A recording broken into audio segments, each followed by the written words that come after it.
Ladies and gentlemen, boys and girls, you guys already know what time it is today. The recession is here. Yeah, we know this recession is here, ladies and gentlemen. What are we going to do about it? So, in today's episode and today's topic, we're going to go in why I say we're already in the recession stock wise. I'm going to tell you what I mean by stock wise, why we already in the recession. What does that mean for investors and how do we get through it? And I'm going to tell you, Prince, how did you come up with this crazy idea? Nobody said this. I have a great job. My home equity is going up. Man, this dude is crazy. But you may change your mind at the end of this episode. Hit the subscribe button, hit the bell icon, hit that like, comment, and share button. Once again, ladies and gentlemen, boys and girls, and children of all ages, you are now tuned into the Investor Show. As always, this is your gracious host, the one and only, the Prince of Investing, Prince Dykes, coming to you guys and girls live all the way from the beautiful city and state of Denver, Colorado. Don't forget to hit that like, subscribe, comment, and share button. And as always, I don't have a lot of time, and I definitely know you guys and girls don't have a lot of time, so we're going to do what? Jump straight into it like we always do. I got a new saying that I'm going to put at the end of my outro. I can't wait to say it too. So, I kind of come with a PG version. But anyway, besides the point, yes, ladies and gentlemen, if you are looking at the market and you're wondering why is the market struggling to go up and it's on the struggle bus, the entire stock market is on a struggle bus, it's just struggling along unless you got oil or energy. You see the market continuously fall. And you see this market continuously fall, and you're hearing all these talks of recession. People are calling me, Prince, when is the recession? Is the recession coming tomorrow? Is the recession coming at the end of the week? Now, let me tell you something. The only thing that scares me about this is recessions are never predicted. They always come out of the blue, like the pandemic did in 2020, just like the housing market collapsed in 2008, just like the dot-com bomb hit in 2000, just like the computer glitches that happened in 87, just like in 29 when we came out of the rolling 20s. They always come out of the blue. They're never really predictable. They just kind of, something just happens. It's like I think they call it the black swan effect. It just come out of the blue and just hit you. That's usually how economical shock happens to the economy. This one here, everybody's kind of on the verge. Everybody's looking at it and things like that. Ooh, what's going to happen? And hey, are we here? And stuff like that. Everybody's looking around the corner and they're looking at their bank account. They're looking at layoffs, their jobs, or whatever. But here, ladies and gentlemen, I'm going ahead and break the news to you. I believe the recession is already here. And I think we're about 6 months into the recession. Now, why do I say this? You look at the overall market, the S&P 500, NASDAQ, and the Dow Jones. All of these major indexes are down collectively over 20% so far this year. So what, Prince? This always happens. I understand. I kind of like talking to myself, asking questions that I'm kind of anticipating that you guys and girls will be thinking about. But if you're live, definitely drop me a comment live. Let me give you a shout out if you're catching it live and tell me where you're from. But back to the situation. So usually you have situations where you have indicators. You have economical indicators. That's what I have pulled up on my screen here. You can go over to Investopedia, and Investopedia is a pretty good site, very good site of telling you what's happening and things like that. You have leading economical indicators and you have lagging economical indicators. Now, one thing, they have some good ones on here. They had a GDP, they had a job market, they have everything, the housing sales, all these things they have on here. And I'm going to tell you why. I'm going to break down every section and tell you why those things are soon to change. Now, the first thing is the stock market is a leading economical indicator, meaning that it is something that is going to happen before everything else happens. Prince, what do you mean by it's going to happen before everything else happens? Meaning that this will happen before something else comes along. For prime example, let's think about the United States military. Shout out to all my veterans, past, present, and future. So think about the United States military, right? If we decide that we're going to invade a country like Russia or China or one of our adversaries, right? So you got to think about who's going to go in first. What's going to happen? You already know the United States Navy is already probably going to be there, but you're probably going to have special forces hit the ground first. You're probably going to have submarines and Navy ships shoot some missiles. You're probably going to have the Air Force drop some bombs, soften it up first, soften up the ground. You're probably going to be followed by the special forces, your SEALs and your Rangers and your recon people. They're going to go in right after, the Navy bombs it and the Air Force bombs it, stuff like that. Then followed by the Marine Corps. Shout out to my United States Marine Corps people. Followed by the Marine Corps, followed by everything else, right? Marine Corps, followed by the Army. Then, we're looking at ground forces, right? So when you're looking at this, when you're going into war or anything, before we go into war, there are indicators that companies do, that countries do before they go to war. You'll start to see them, you'll start to see their troops start the gathering, their troops start training, their troops start to mobilize, their troops are starting to move, right? Those are things that other countries like, hold on, wait, why are they moving all those tanks? Why they're training all those tanks? Why they're doing all the maintenance on those tanks? Why are they moving those tanks? Where these convoys are going? That'll let you know that a war could be anticipated, right? Those are an indicator that something is potentially about to happen. When you see missile targets start to light up, surface to air missiles start to light up and start to get turned on. Those are indicators that something could possibly be coming. So the stock market is a number one indicator because it is very sensitive. Anything that happens to the market, for prime example, inflation report, let's say inflation report came out last Friday or a week or two ago, whenever it happened, the CPI report came out and it said inflation, went up to 8.9%, I believe. Next thing you know, stocks started immediately falling in the pre-market. So that lets you know it's extremely sensitive. You didn't see the real estate market move. You didn't see businesses really move. You didn't see unemployment start to move. You didn't see the GDP start to move, right? You saw the stock market was the first and the most sensitive thing. Now, with that being said, Prince, you just rambled on and you just kind of explained this, why you're seeing stocks have a hard time, right? Let me see who's has something here in the comments. What's this? Ernest Steele coming from Florida. Florida is in the house. What's going on, Ernest Steele? Thank you for tuning in from Florida. Ernest Steele, what's going on? Nice to see you tuned in. Now, ladies and gentlemen, let's go down these economical indicators, and I'm going to talk to you what's happening in the economy. We know what the Federal Reserve is doing. What are they doing, ladies and gentlemen? They are raising interest rates. We have high inflation. The government is raising interest rates. Why do we have high inflation? Remember those stimulus packages? We talked about this. The government is now raising interest rates, but he's also, the Federal Reserve, Jay Powell, he is also diluting his balance sheets, means selling stocks. During the pandemic, he was pumping money into the stock market. Now he's taking money out of the stock market. He was buying bonds. Now he's selling bonds. What does that mean? Now you are seeing the Federal Reserve, they are chasing down interest rates. Let's go into our first indicator, real income. What is real income? So everybody said McDonald's is paying $17 an hour. And now I'm one of the old people who are saying, man, my first job, I worked at Domino's Pizza and I got paid $5.25. Some people are like, oh yeah, when I worked, I got $3. These kids today are getting $17. What they're not telling you is a gallon of gas didn't cost $10 either, right? So real income pretty much takes out, it's inflation adjusted. So it's saying that, hey, yeah, this is the income, but if we remove the inflationary piece out of it, how much income are you really taking home? So for prime example, let's say your job gave you a raise of $2, but gas prices went up $2 as well. Did you really get a raise? You actually are hurting. You're actually off in a worse situation than you were before. So real income, as we know, salaries are not increasing like that crazy, and salaries are not increasing that crazy, but inflation is increasing crazy. That lets you know you're having a decline in real income, which is a leading economic indicator. Next up, the GDP. You know what the GDP is, ladies and gentlemen. Let's give a round of applause for the GDP. The GDP, this is the gross domestic product. How much stuff did we produce in this country? When we produce into this country, we have things like all the goods and services that we produce in this country in a standard quarter. Now, when we raise interest rate, what does that do to the value of the dollar? Does that take the value of the dollar up, or does that take the value of the dollar down? Let's use common sense, ladies and gentlemen. When interest rates are lower, money becomes easy to borrow. Money gets pushed out into the economy. Dollar is weakening. So when we're doing a reverse, as we're raising interest rates, the highest interest rates we had in 30 years, 75 base points, what is that going to do to the US dollar? It's going to make the dollar stronger. As the dollar strengthens, what does that do for us abroad?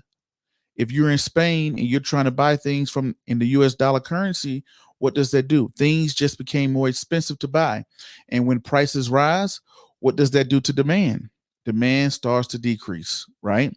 So when people, for prime example, I may go buy 2 candy bars for 50 cents, but the price rises to $1. I may only buy 1 candy bar. People usually buy less when prices are rising. So on the international scale, as we're raising interest rates, strengthening up our dollar starts to strengthen, but that makes us less attractive in the GDP market. All right. So right here, we got 11 people live. Make sure I hit that thumbs up button and share this video out if you like what I'm saying. Next up, Unemployment, ladies and gentlemen, we talked about this yesterday on the podcast. Rising unemployment. What's going to happen as the dollar becomes tighter, the dollars become stronger and tighter, and the Federal Reserve start to raise interest rates and continues to raise interest rates. That's make money harder to borrow. That tightening the uh, that tightens the money into the market. That means that company won't borrow. Companies are less likely to borrow and expand when they don't see the future as bright. They're less likely to hire more people. They'll start to slow down their hiring practice. They say, hey, we hired too many people. Let's start to lay off, right? So you see all these things that happen when you're seeing, you're going to start to see unemployment start to rise, right? An effect of a strong dollar followed by a rising U.S. economy, right? So the reason why you're seeing the retail, well, oh, I don't want to get ahead of myself. Next up, so shout out to the rising unemployment that I keep telling everybody that we're going to see more companies are going to start to do layoffs, just like we saw with Fortune 500 companies like Amazon's, Netflix, and the list goes on. Macy's, J.C. Penney. I don't even know how they're alive anyway, but they're still here. Next up, right? That is the wrong thing. No, that's supposed to be retail. I'm sorry, y'all. Did I click the wrong one? There we go. I sure did. Retail sales and production. So everybody loves to pay attention to retail sale prices, whole prices, and manufacturing, right? So manufacturing is a leading economical indicator. For prime example, if companies think that let's say if I make forks, plastic forks, I wish I can get into that business. Plastic forks. Let's say if I make plastic forks and knives, and I think that people are really going to, I'm going to make plastic forks and knives depending on the demand. If I think that people are going to buy more, I'm going to make more. And if I'm going to make more, I'm probably going to hire more people. I'm going to give people more hours, things like that. So if I don't think I'm going to make more, guess what I'm going to do? I am going to decrease. I am going to decrease the working hours I give manufacturers. I'm going to decrease the amount of workers and things like that. So manufacturing hours is a leading economic indicator where, because if factories think they're going to make more, they're going to hire more people, they're going to give people more hours, things like that. When companies don't think they're going to make that much, they're going to slow down, they're going to fire people. You know how the things go, right? So manufacturing is a big thing, and manufacturing is a direct connection to what? Retail sales. Who is having the worst time in the stock market right now? Consumer discretionary retails. Why they're having a hard time in the market? Because everybody's anticipating that as inflation goes up, aka our real income, as inflation goes up, what is it going to do? It's going to dry up a lot of disposable income. And when people don't have disposable income, they're not going to buy as many goods and services. And if they don't buy as many goods and services, that means it's going to slow down on manufacturing. Let's see what Dark Karma said. Dark Karma, what's going on, man? Glad to see you in the building, Dark Karma. I don't know where you're in from, but I know you've been supporting the show for a long time, and I definitely appreciate you holding me down. Okay. He says, they say, I hate when people say they say, Dark Karma. Who is they? He said, they say the recession is coming. In fact, it's been here. Walmart, where I stay open 24 plus self checkouts, and instead of hiring people, I bet some got fired. So yes, a lot of you're seeing this. He said they say the recession is coming. In fact, the recession is here. Stock wise, the recession is here. When people say, oh, it's coming, because people right now, we still have a tight job market. So people are looking at unemployment is at 3.6%. GDP is doing good, but stock market wise, we are here. So I want to clarify that, everybody. I want to hear that. Stock market wise, I'm saying we're already here, right? So now when we're looking at this, what does this mean? Prince, okay, you gave us all this economics in 15 minutes, right? Real economy, GDP, rising interest rates, the Federal Reserve interest rates. So what? What's the so what? What's the whiff effect into it? Ladies and gentlemen, the thing is, me as a long-term investor, what I do, one of the things I do right now, I'm only making money off of oil, really. And what I'm going to do now, I have been doing is, as I see the economy, as I see stocks fall, major indexes, bottom major indexes. Number two, I'm scouting the area. I'm riding out oil, BPT, who hit a new high today. Shout out to BPT. They've been talking on the show now for almost a year and a half now, thanks to Uncle James. Shout out to Uncle James too, because he made a lot of people some money. If you make money from BPT, you got to drop a comment and let me know. Right? All right. Okay. Good one. Elemento versus the real estate market. I'm glad you said this. Real estate is an economical indicator. So now we already know what's happening with real estate, right? know that the average 30-year mortgage rate, let's Google it right now. The 30-year mortgage rate, right? Let's go to Google here. I'm going to pull it up for everybody that's on the live that can see this. 30-year fixed mortgage rate. What is it today? Average. I can with one finger, y'all. Average 30-year mortgage, 30-year fixed. 30-year fixed mortgage rate. Let's see what it is. I think it's like 5.8, 5.6, something like that. Let's see here. If my internet doesn't decide to act up on me. It's definitely deciding to act up today. Y'all give me 1 second. There we go. Goodness gracious, internet. Okay. This thing here. I don't like to look at none of the ads, but y'all give me 1 second. My internet's a little slagging right now. Oh, let's go to bankrate.com. Let's see what Bankrate is saying. They updated this 13 hours ago.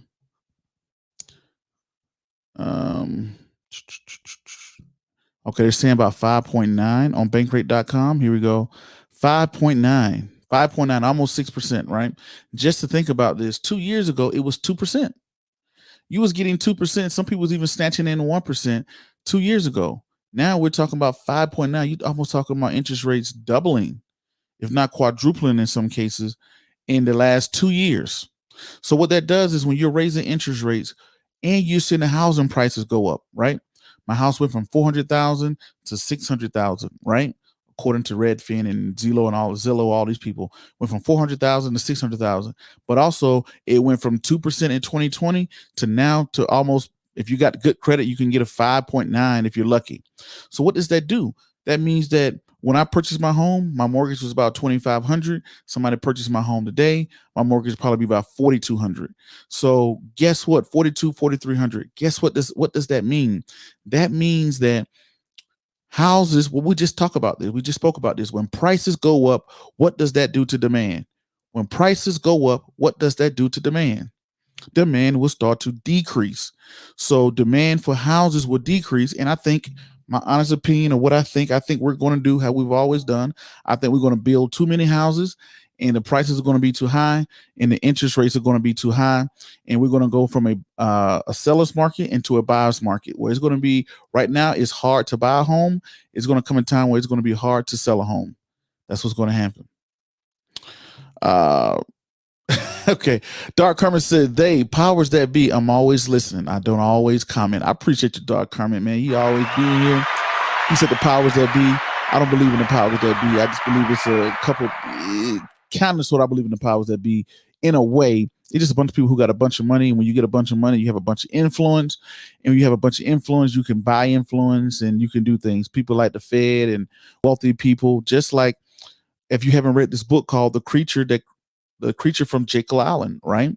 Where in 1910, the wealthiest people in the world came together and went on to Jekyll Island down in Georgia, my home state, and did create the Federal Reserve, what we know today as the Federal Reserve.